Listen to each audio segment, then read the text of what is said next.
Olá, amigos! Para atravessar o Oceano Atlântico em 1492, Colombo levou 70 dias.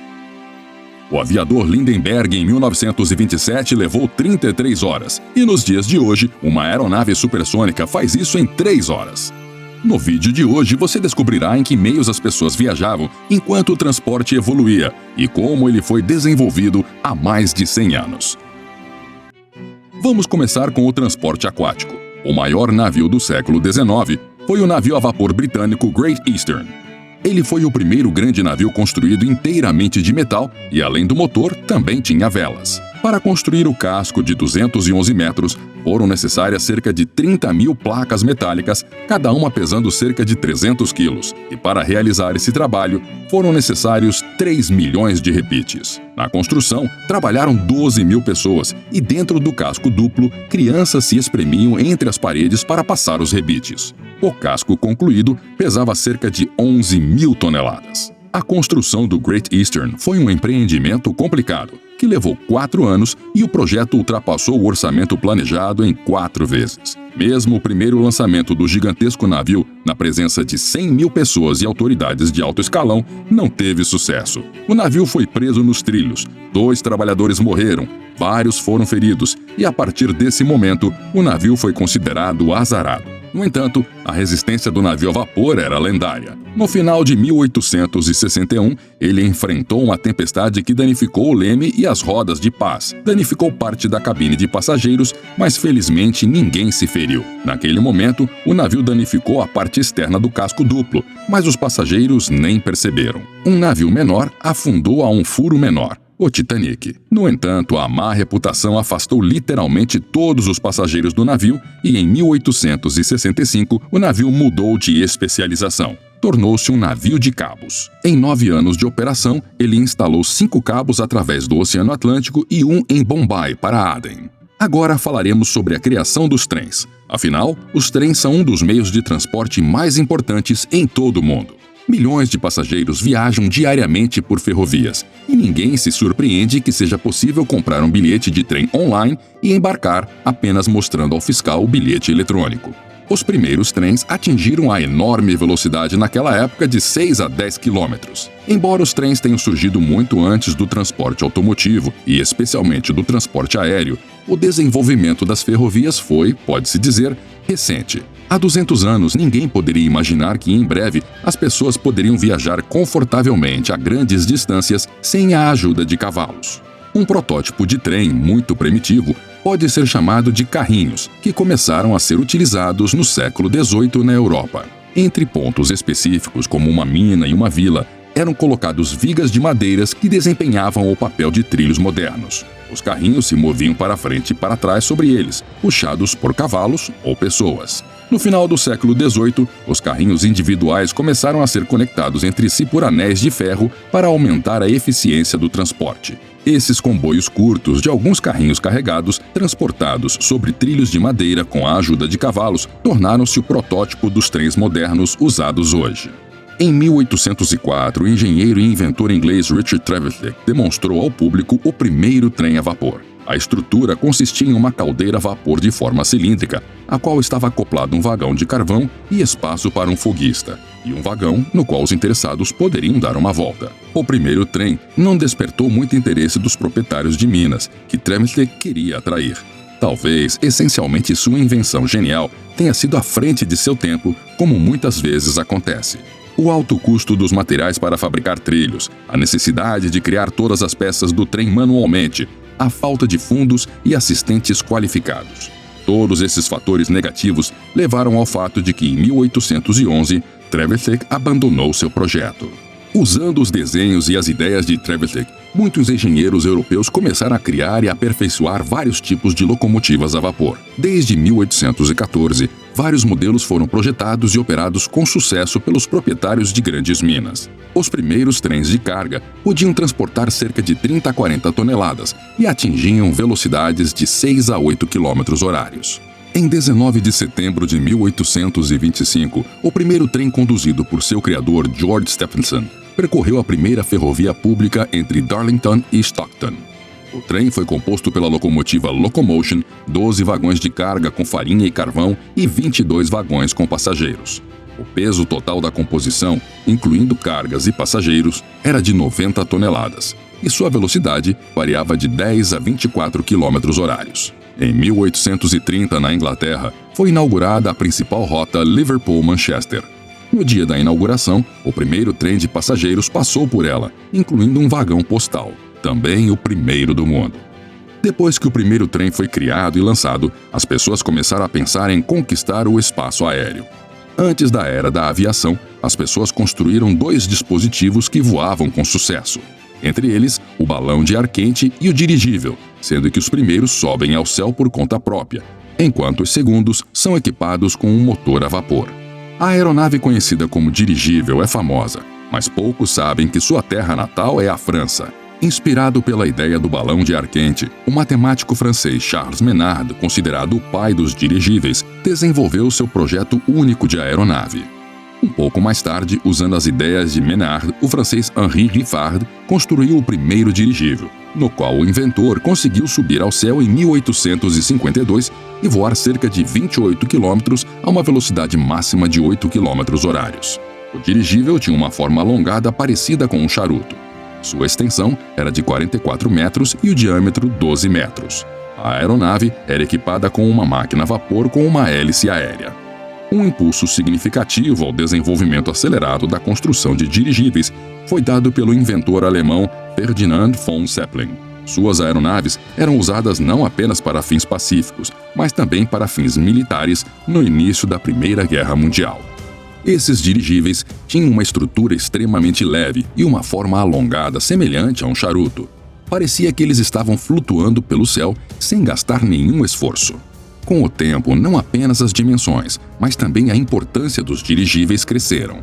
O dirigível, cujo tamanho até hoje não foi superado por nenhuma aeronave na história da aviação, foi construído na Alemanha a partir de 1931, e seu primeiro voo de teste ocorreu em 4 de março de 1936. O voo seguiu uma rota sobre o Lago Constança e os arredores de Friedrichshafen e durou cerca de 3 horas. Em 23 de março de 1936, o Hindenburg realizou seu primeiro voo e, em 6 de maio, iniciou os voos transatlânticos. O Hindenburg era gigantesco. Seu comprimento era de 246,7 metros e o diâmetro 41,2 metros. Em termos de capacidade de carga, o Hindenburg era um recordista entre as aeronaves comerciais e podia transportar até 133 pessoas por longas distâncias. A capacidade de carga do LZ-129 ultrapassava 100 toneladas, mas isso era afetado pela distância da rota, pois suprimentos de combustível e provisionamento para a tripulação reduziam o peso da carga. Em 6 de maio de 1937, o Hindenburg encerrou seu voo regular para Lakehurst, nos Estados Unidos. Durante a aterrissagem na torre, o dirigível pegou fogo. Como resultado, 35 dos 97 a bordo morreram, assim como um membro da equipe em terra. Após as investigações, tanto da comissão alemã quanto a americana concluíram que o arame de aço quebrado para unir as partes da estrutura perfurou os compartimentos de hidrogênio. A mistura de hidrogênio e ar inflamou-se devido à eletricidade estática acumulada na carcaça após atravessar uma frente de tempestade. Houveram muitos desastres com dirigíveis na história, mas o Hindenburg tornou-se, de certa forma, um símbolo do uso civil das aeronaves. Seu desastre marcou um ponto negativo nesta etapa do desenvolvimento da aviação. No início do século XX, quando os carros estavam apenas começando a conquistar o mundo, a maioria das pessoas se locomovia em carruagens puxadas por cavalos. E claro, não podemos deixar de falar sobre a criação dos primeiros automóveis. Os reis das estradas naquela época eram os carros a vapor.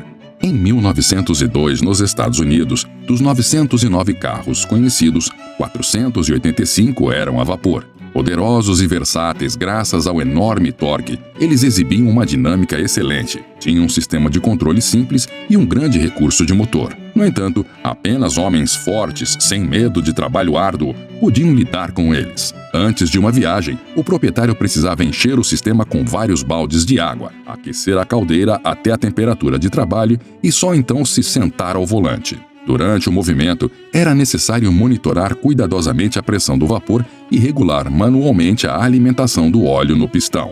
No entanto, com o tempo, começaram a aparecer carros a vapor com características realmente aceitáveis. Por exemplo, a empresa Doble fabricava carros com caldeiras muito avançadas para a época. Eles usavam um espiral de tubo com mais de 170 metros de comprimento e diâmetro variável. Nela, circulavam apenas 2 litros de água. Então, no verão, a pressão de trabalho era atingida em cerca de 1 minuto e meio. E não se tratava de apenas se mover de alguma forma do lugar. O carro podia sair para a estrada e acelerar até 150 km/h. No entanto, depois de 1910, quase todas as empresas saíram do mercado de carros a vapor, não suportando a concorrência. Quanto à criação do primeiro veículo elétrico, não se sabe ao certo quando isso aconteceu. No entanto, no final dos anos 30 e início dos anos 40 do século XIX, foram desenvolvidos e construídos 3 projetos. Na Escócia, Robert Anderson trabalhava nisso. Na Inglaterra, Robert Davidson. E nos Estados Unidos, Thomas Davenport e Page. Na Rússia, desde 1838, B.S. Jacobi desenvolvia um motor alimentado por uma bateria com elementos galvânicos. Apesar de serem as primeiras andorinhas, eles não foram difundidos. O peso era grande, a velocidade baixa, cerca de 4 km por hora, e a falta de pequenas baterias recarregáveis as tornavam inadequadas para viagens. Mais de 20 anos depois, em 1865, na França, Gaston Plante desenvolveu uma bateria que podia ser recarregada, mas na prática era impossível aplicá-la. Foram necessários mais alguns anos para reduzir seu peso e torná-la volumosa e recarregável. Já no início dos anos 80, foram criadas estruturas de carros elétricos muito mais simples do que os carros a combustão interna. A velocidade dos veículos elétricos era de no máximo 20 km por hora. A era de ouro dos carros elétricos havia chegado. Naquela época, a velocidade e a autonomia não tinham grande importância, mas o veículo podia ser ligado com meio giro, cuidar dele era fácil e funcionava praticamente sem barulho. O fácil controle do carro elétrico permitia que até as mulheres dirigissem. No final do século, os carros elétricos começaram a ser produzidos em série. A partir de 1897, na Inglaterra, foram lançados táxis que praticamente não diferiam dos táxis comuns. Na França, a produção em série de carros elétricos de passageiros começou em 1906, que atingiam velocidades de 30 km/h e podiam percorrer uma distância de até 80 km. Gradativamente, a situação mudou para pior. Ricos depósitos de petróleo foram descobertos, gasolina barata foi produzida, estradas de grande porte foram desenvolvidas para viagens distantes. Naquela época, os carros elétricos não conseguiam atingir altas velocidades. O peso era grande e a autonomia sem recarga era muito pequena. A popularidade dos carros elétricos diminuiu gradualmente e até 1930 a produção praticamente parou. O Benz Patent Motorwagen é considerado o primeiro carro de produção em série com motor de combustão interna na história da humanidade. O engenheiro alemão Karl Benz patenteou-o em 29 de janeiro de 1886. Poucos meses depois, outro construtor, Gottlieb Daimler, também alemão, testou seu automóvel Daimler Motorcoach, que também reivindica o título de primeiro por algumas razões. O carro de Benz tinha quase tudo que os carros modernos têm: motor a gasolina com ignição por centelha, transmissão com embreagem, freios e até suspensão suave das rodas. No entanto, tinha menos rodas, apenas 3. Uma falha do carro de Benz e de Daimler também, aliás, era o sistema de alimentação. O carburador evaporativo não permitia regular as rotações em uma ampla faixa. A transmissão tinha uma única marcha e, por isso, em subidas, o carro carregado com 2 pessoas tinha que ser empurrado. Posteriormente, o sistema de resfriamento, que inicialmente funcionava sem radiador, também exigiu melhorias. No entanto, no geral, o carro de Benz provou ser bem adaptado para a operação. Nos 2 anos seguintes, foram construídos 2 modelos mais aprimorados, um após o outro, e as vendas comerciais começaram. Desde então, os carros passaram por muitas modificações e alcançaram o nível que vemos hoje. Por hoje é isso, amigos. Deixem seu like se achou o vídeo interessante e faça seus comentários abaixo. Até breve!